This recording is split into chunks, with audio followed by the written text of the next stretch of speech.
Hello, happy hump day. Happy hump day, Tracy. How are you? I'm really good, yeah. I'm really good to see you. Yeah. It's been Valentine's Day since we last met. I know, Valentine's Day. Well, I'm sure there's a lot of romance in your life, but at the moment, it's nil for me. Nada. Nil. Nada. Niente.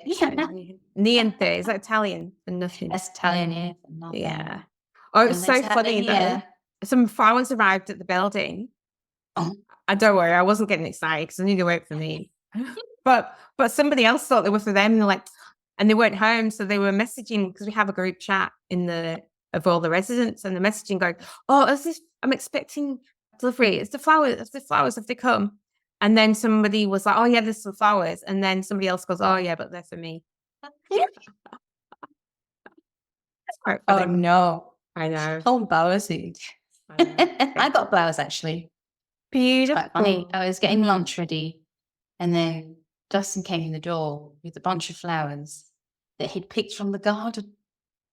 Oh, nice. That's so romantic. Yeah, buddy. It's very romantic. Yeah, that was very nice actually. And then I made him go pick some more because it wasn't quite enough to fill a vase. Cool. Beautiful. I liked a lot of people go on about, oh, it's very commercialized, and it absolutely is. But I think any opportunity to celebrate love is a beautiful thing, right? Yeah, exactly. Yeah, it is very commercialized. I read something, I can't remember how many billions of dollars were expected to be spent in the US on Valentine's Day, in and around, presents and flowers, dinners, that kind of thing. But it was billions of dollars. It's crazy.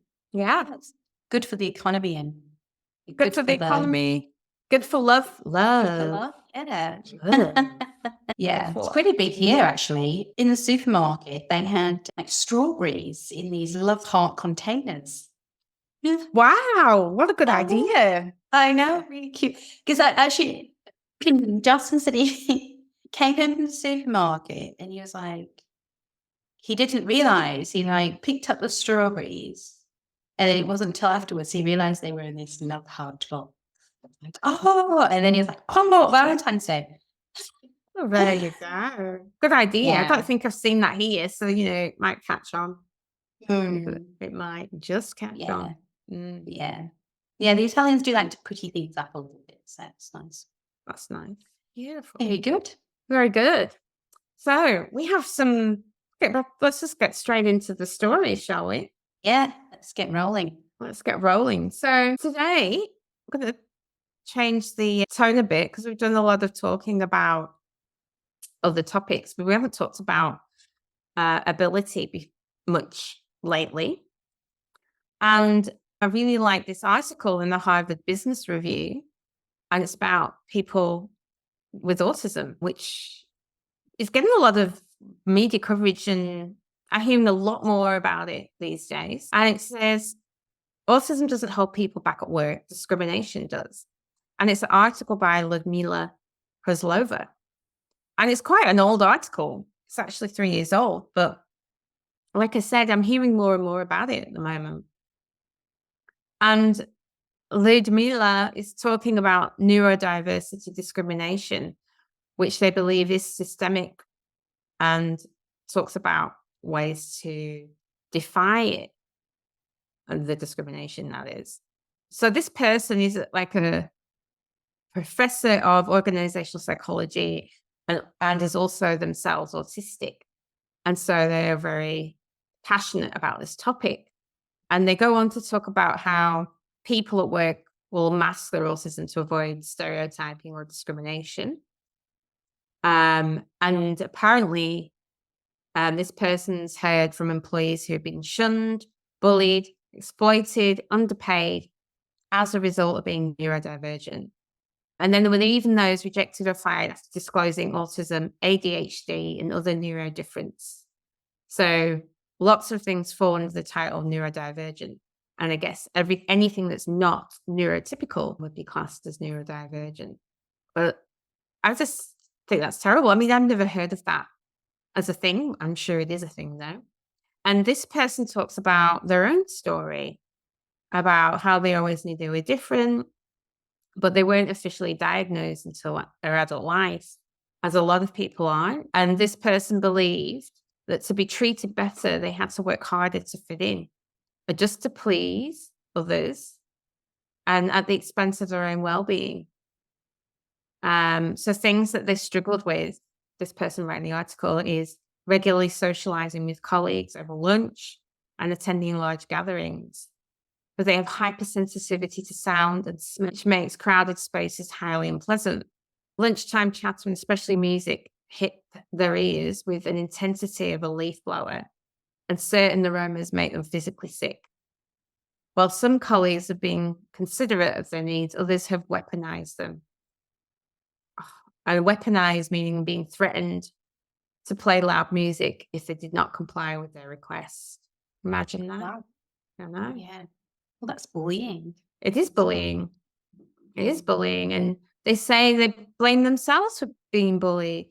And they worked even harder and harder and prioritize the needs of others to fit in and please people. Which would create a lot of stress for some Which people, would. right? Because when you're not behaving your authentic self and you're having to kind of put up Yeah, a screen and please others, and that's going to create a lot of stress, mental and exactly. physical stress on yourself, making things worse. I'm Making imagining. things even worse and unhealthy in other ways. And they even say that they started to use terms like weird to describe themselves. Mm. I've actually heard people say, "Oh, just don't mind me, I'm just weird." I've heard Yeah. people say that. I'm not saying they're neurodivergent, but I have heard people say that. And I think you shouldn't apologize for being yourself. But that's the classic thing, isn't it? People trying to use or underplay something or maybe switch it up to humor to, as a tactic, a a coping tactic. tactic. It is a coping tactic. It's also a bullying tactic in another way, used in a different context, but I'll cover that. I'll come back to that. Yeah. And what they say here is if you are neurotypical or part of any majority group, you're likely to see reflections of yourself wherever you look, on billboards, in magazines, while watching your favorite TV shows, in novels and in movies, and in the co-workers you relate to. Now imagine if all that was taken away, more often than not, you were surrounded by people who didn't experience the world, feel, or think like yourself. You would feel alone. You would, wouldn't you? You might even lack the tools you needed to explain those feelings to other people because you would have to do more work to seek out and discover them. They even invented a word for this feeling and they called it unincludable. Wow, feeling unincludable.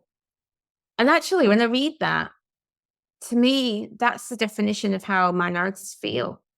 The minorities as well, not being able to see any representations of who they are and the type of struggles they experience unless it's somebody just like them.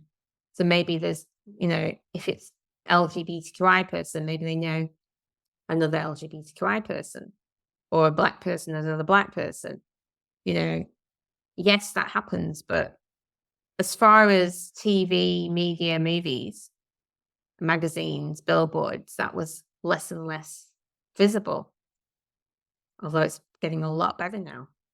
So this Yeah, sounded I know in some of your interesting. other podcast episodes, maybe with Bhavna, you were talking about representation of, of yourself and, being able to see that reflected in the media or movies or everything around you Mm, and helps you to feel more normal and accepted.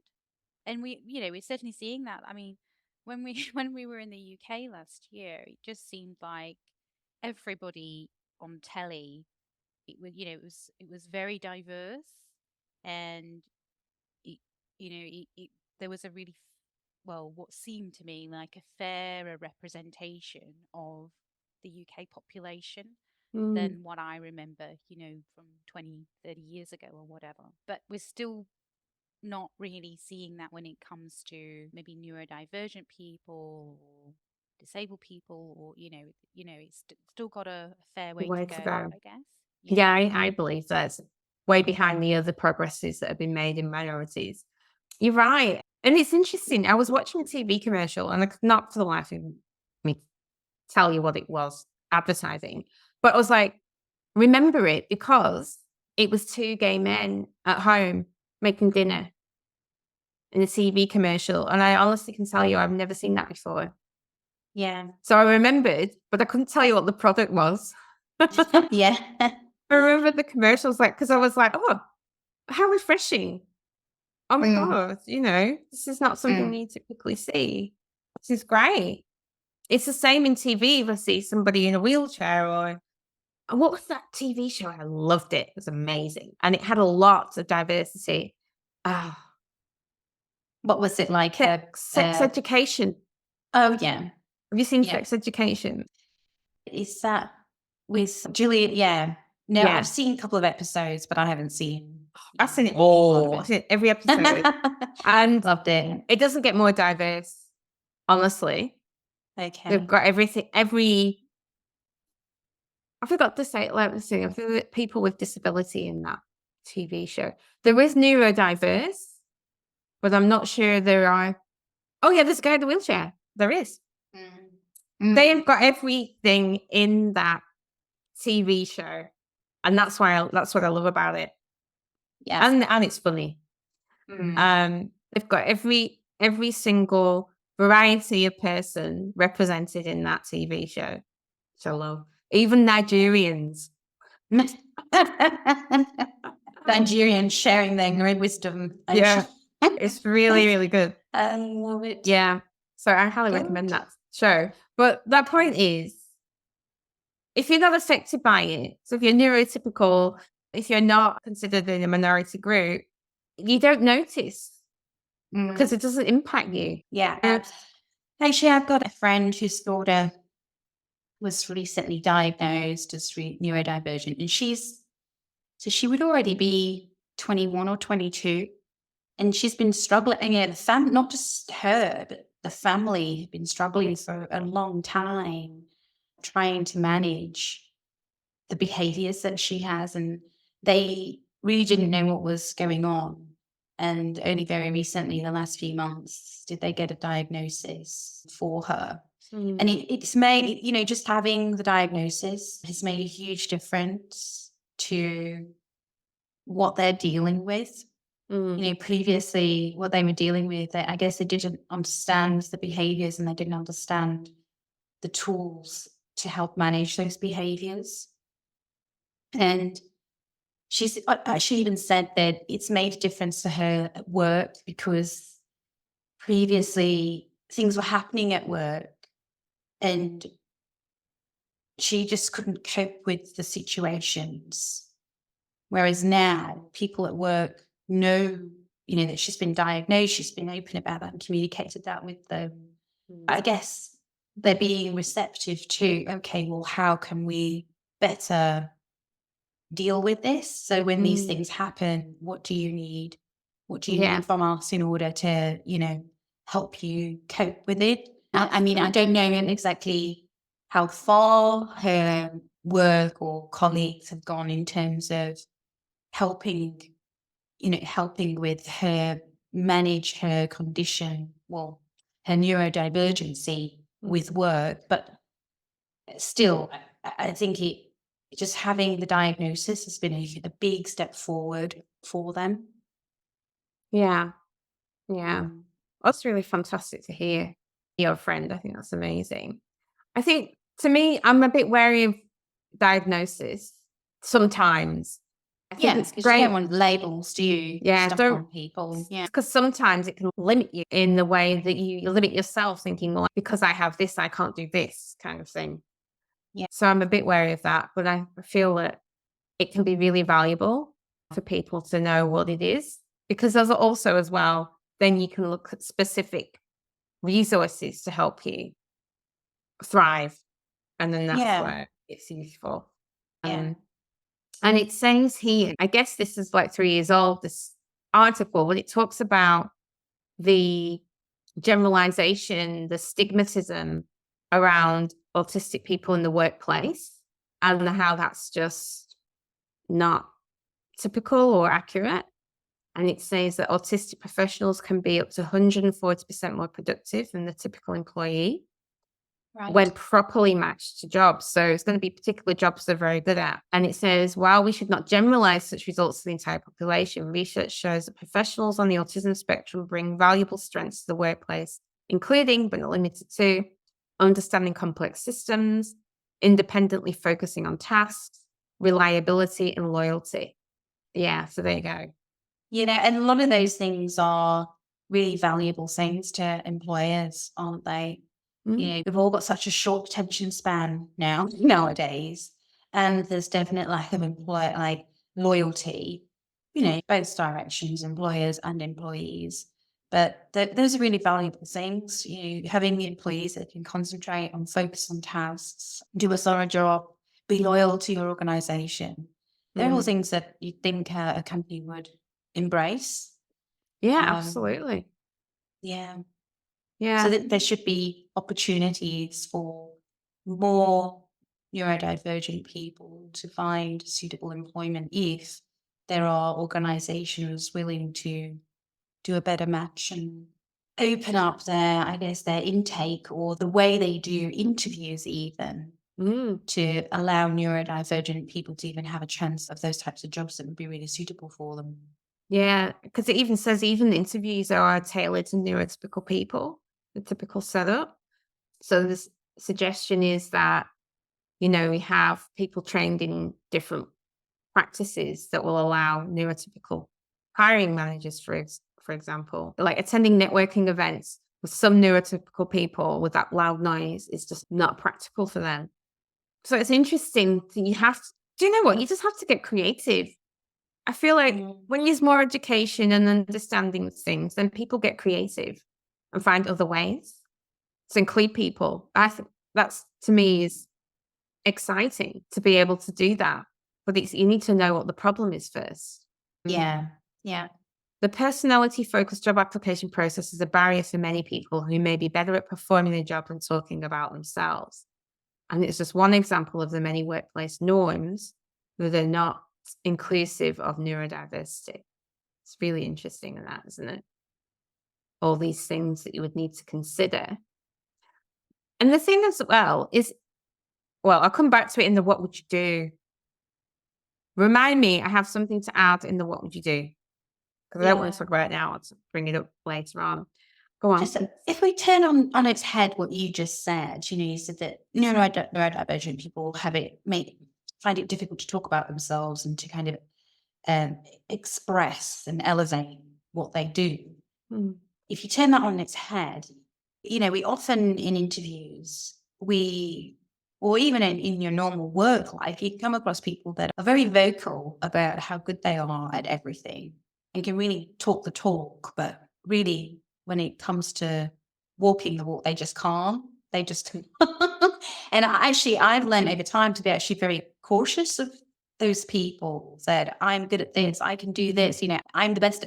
I've learned over time that actually no, you're not the best at. And until I've seen your work, I'm gonna hand back, my thoughts or judgment on that. So if you turn it on its head, we are more willing to kind of accept that personality into employment that actually does a very bad job than a neurodivergent person who might not be able to talk the talk, but can definitely walk the walk. Yeah, exactly. Yeah, for me, the proof is in the pudding. Yes. Yeah. That's what I meant to say. It's great. I like people that can confidently talk themselves up. I don't mind that, but it doesn't matter to me. I still need to see the results. Yeah. So that's nice, and it's even better if you work in sales. But yes. but it depends on the job, right? Yes. And there's a story here that talks about, that's more recent. So that was from 2021, Harvard Business Review. But there's a BBC story from this year. And he's again talking about how employers are quite ignorant. And the the title of this story is Autism, Employers Ignorant About Disability, Autistic Man. And this autistic man, Nas Trevitt from Rhondda Cynon Taff, which has to be in Wales. Say that again. Yeah, Rhondda Cynon Taff. That's better. That has to be in Welsh Wales. accent. With my Yeah, Welsh. I think it My is. Welsh accent always sounds Indian. Rhondda Cynon Taff. Always sounds Indian. Terrible. It's pretty good. It said employers often misinterpret autism traits and need training to support people at work. So while 53% of all disabled people are in work, that figure is only 22% for autistic people, according to the Office for National Statistics. Wow. Yeah. And the National Autistic Society called it a waste of talent, which it is, especially when we've got economies that have a talent shortage, which people are crying out about at the moment. So the Welsh government vowed to improve job access. So, and then it again goes on to talk about what autism actually is, how people act differently to neurotypical people. And then it talks about travel issues, leaving disabled people stuck at home, and how for women, diagnosis of autism is 6 years longer than it is for men. So I know that, it's different traits in women can make it not as easy to diagnose. So apparently due to the Equality Act, so this is the UK legislation, made it harder for employers to unfairly screen out disabled people and ensured there was a duty to make reasonable adjustments for people at a substantial disadvantage because of their disability. But they're saying there's still barriers and this person didn't realize he was made redundant, how difficult it was for people like him to find work. He finds it really stressful making applications and looking for work. I don't think it just doesn't say yet whether he declares he's autistic or whether it's just how he relates to people that make it difficult. Doesn't say. But Nas said he was fortunate to be employed by an understanding organisation, but thinks others are not as lucky. And one symptom is that people with autism have a tendency to go into detail, and I just hate it when an employer jumps to the conclusion that it is a bit too much and think that they're inappropriate for the role when they're actually trying to do is win their trust. Honestly, attention to detail people are phenomenal in certain jobs. Yeah. Certain jobs require that. And I know that Yeah. I know that because I am the opposite. I know when I'm lacking in detail. In fact, that would be feedback I would get.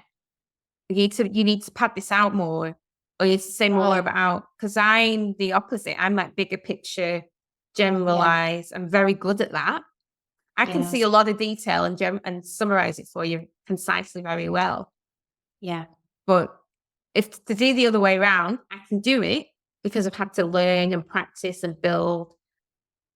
And it will be it won't be as easy for me. And it will take me longer and it will take me more energy. And I won't enjoy it either. Yeah. You know what I mean? So somebody neurodiverse, if that's their thing, to have them do the opposite of that potentially is not easy for them either. Detail is excellent when you need it. Anyway, I digress.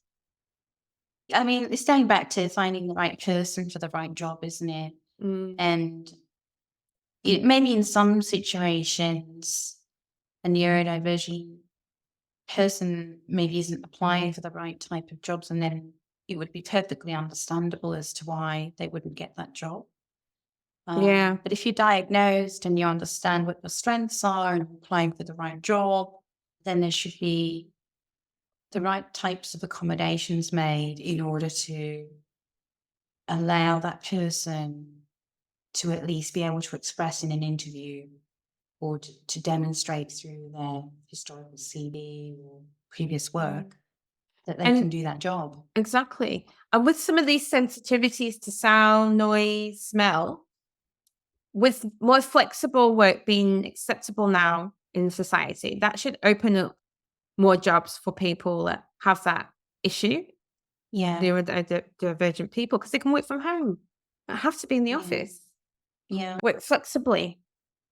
So there's opportunities there in this day and age, we'd like to think. mean, even if you think about the people that we've worked with in the past, or even for yourselves, you know that there is an environment that you work best in and that you've performed better in. And, previously in a job, you kind of typically all treat it the same. You work in an open plan office, you all work in an open plan office, right?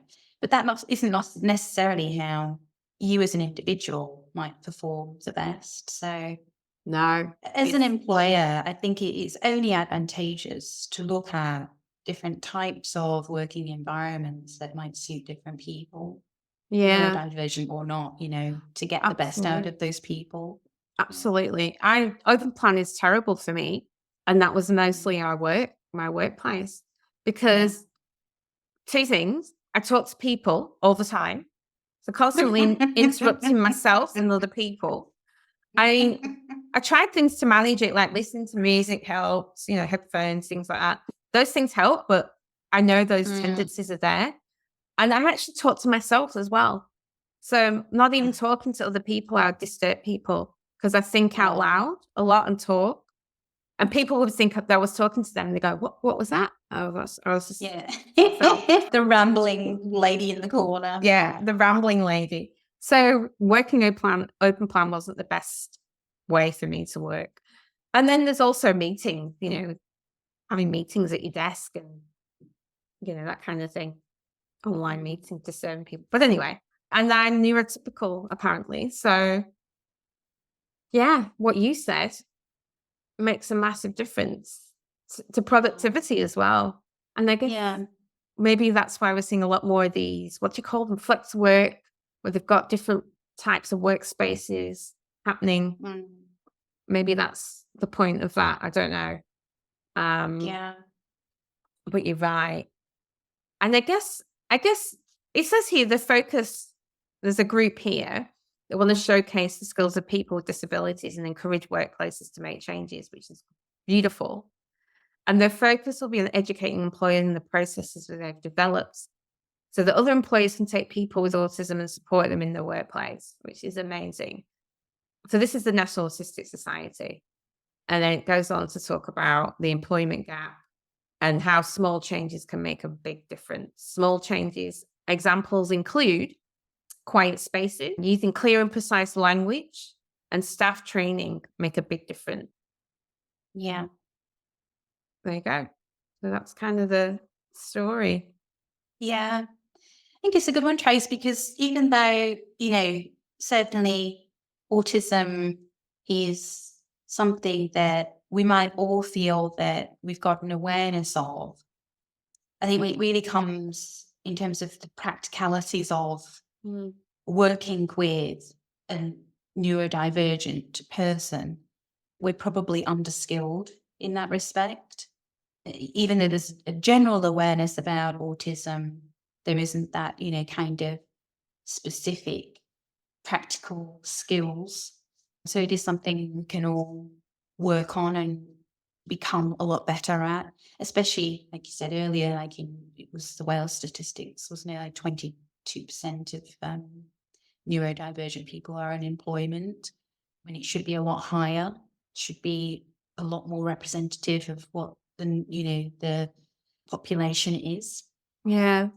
I guess as well, the thing is that there's still a lot of underdiagnosed anyway. I think that's the thing.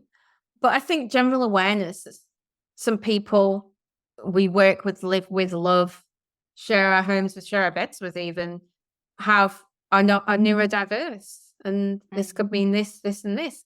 And it reminded me that Sinead McDivitt was one of our guests. She's a female director. And her partner is neurodiverse. And she was telling me about that, but she was also telling me that her next project was a short film or documentary, maybe, on that topic, exactly that topic. Yeah. Which I thought was wonderful. So now I have to see what's going on with that, follow up and see what's happening with that project, because I'd be quite interested to see that. And there needs to be more of that out there to educate people. There needs to be a documentary on Netflix, right? Yeah, there probably is a documentary somewhere on Netflix if you can ever find it. Sam, look at us. Yes.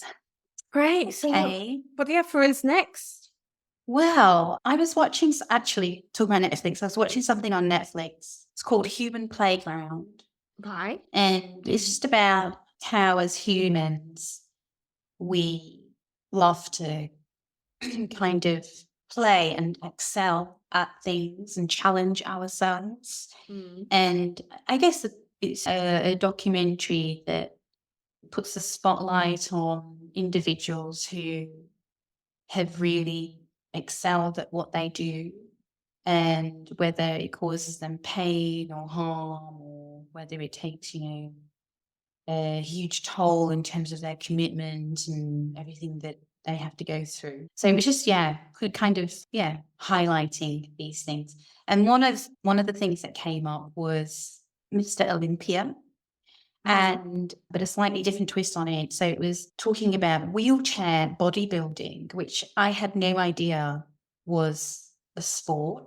I mean, there's no reason why it shouldn't be, apart from the fact what interested me is that I guess bodybuilding is the sport where the human form is showcased and admired, and the winners of competitions, I guess, have this extremely crafted body.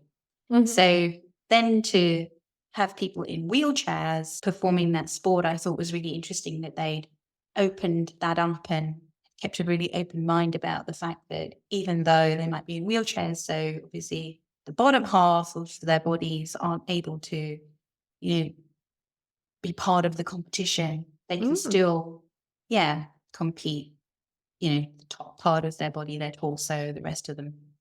So I found that really interesting, and I just started digging around, and I found an article on essential sports by a lady called Etha Bindu Rani.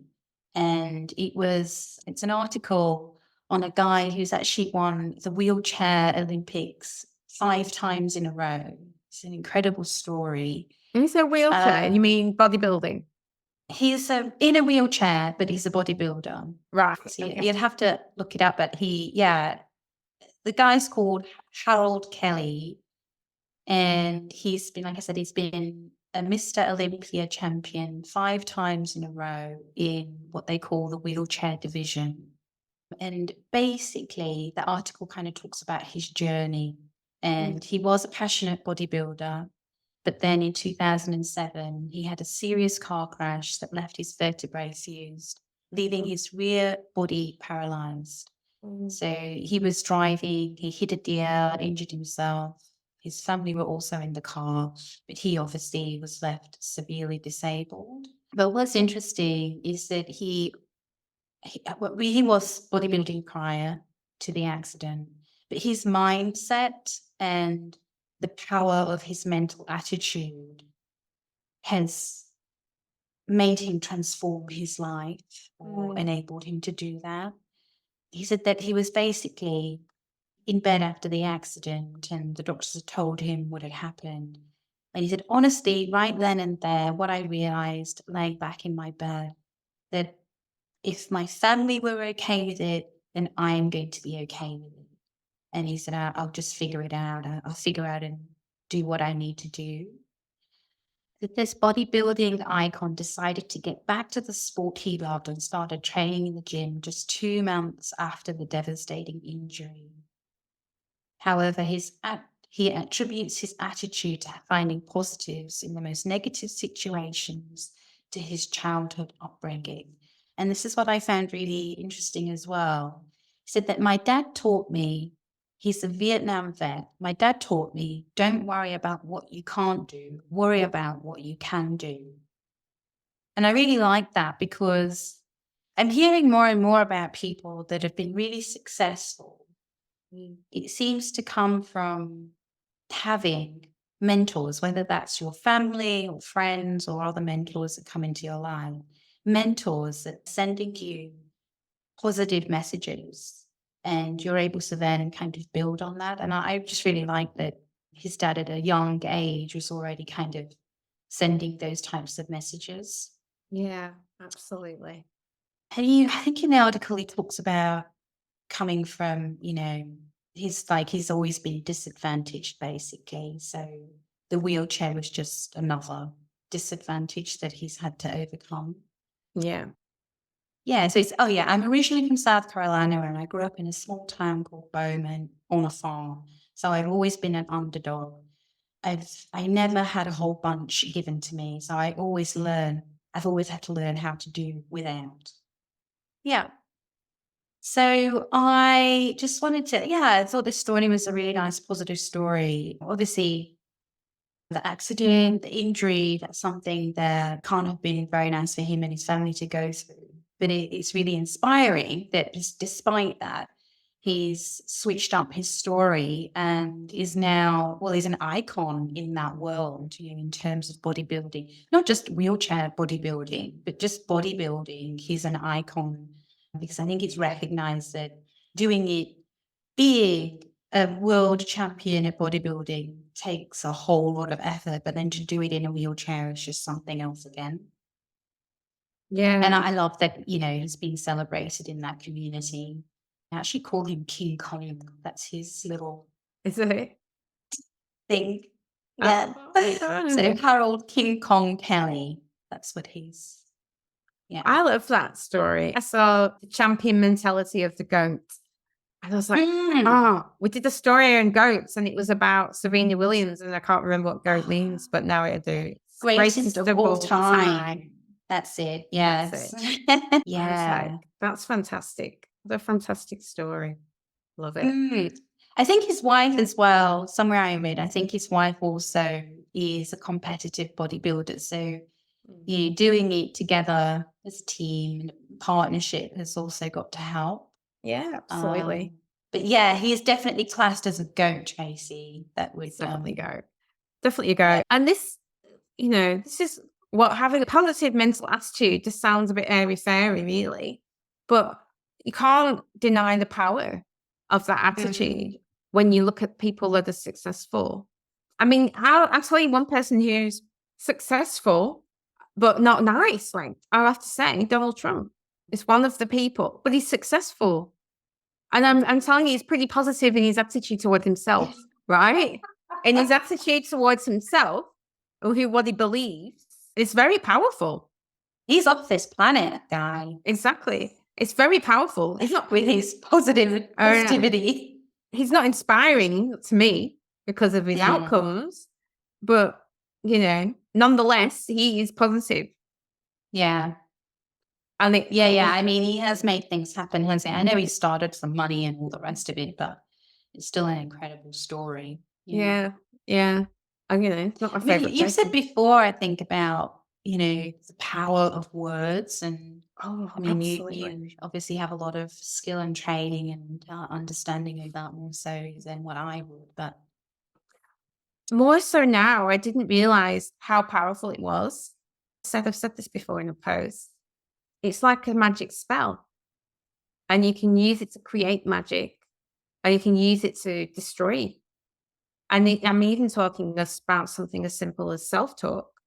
How you talk to yourself, the language you use with yourself, the language you use with others, the language you use intentionally, the language you use unintentionally. Like, just for example, with children saying naughty, that's, you naughty boy, you naughty girl.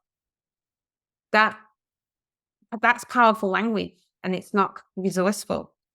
Not to say you don't discipline your children or reprimand them, but it's more around saying what you did was not very nice, or what you did was naughty, as opposed to them themselves being naughty, because then they take on that as an identity, especially if it's repetitively used. Yeah. But people don't understand that. You don't know what you don't know. I never knew that.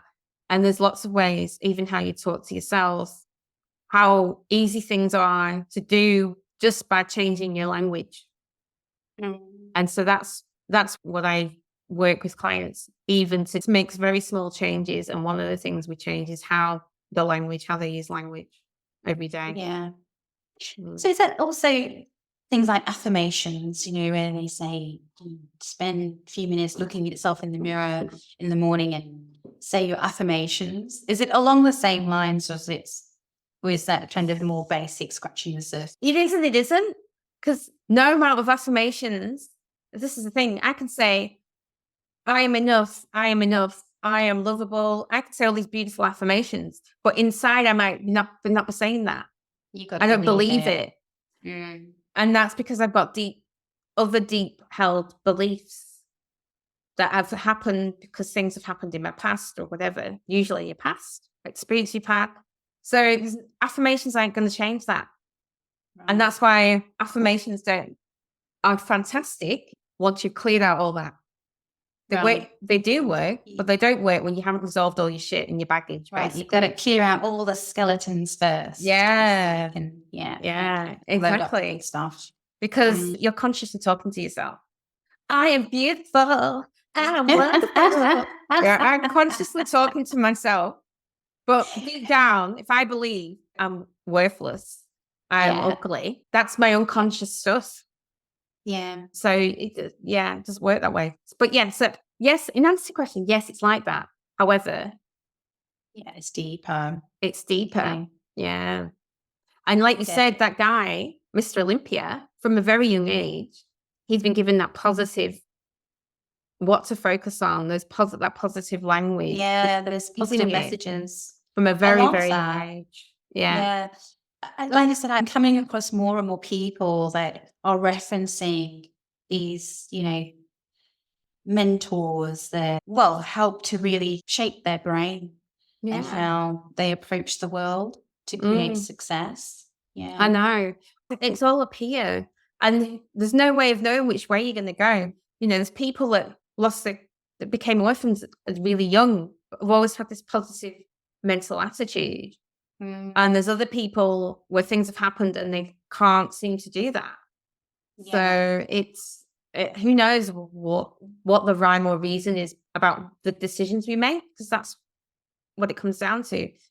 Like that Mr. Olympia could have ignored his dad. Could have listened to somebody else in his life that was an influence at that time, that was saying something not so positive. But who knows what meanings, what influences we take and why we take them on board. Usually we're more influenced by the significant people in our lives. Usually. Okay. Anyway. All right. Moving on. What would you do? I wanted to go back to the neurodiversity thing. Okay. So I was going to ask this in a way, I'm going to ask it differently now.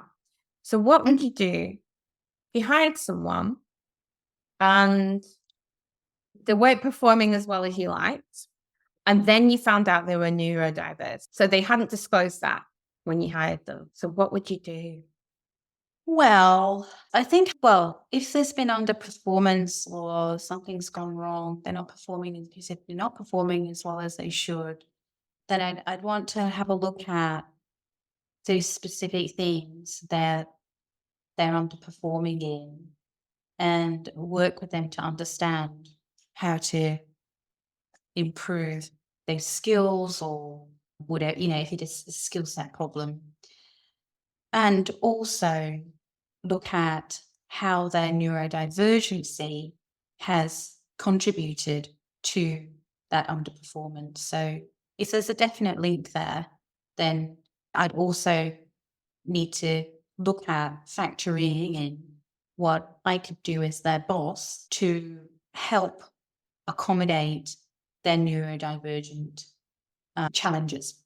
So, as an example, let's say there was a big team conference and they skipped a lot of the sessions because they couldn't deal with the noise and, it was just too much, overpowering for them.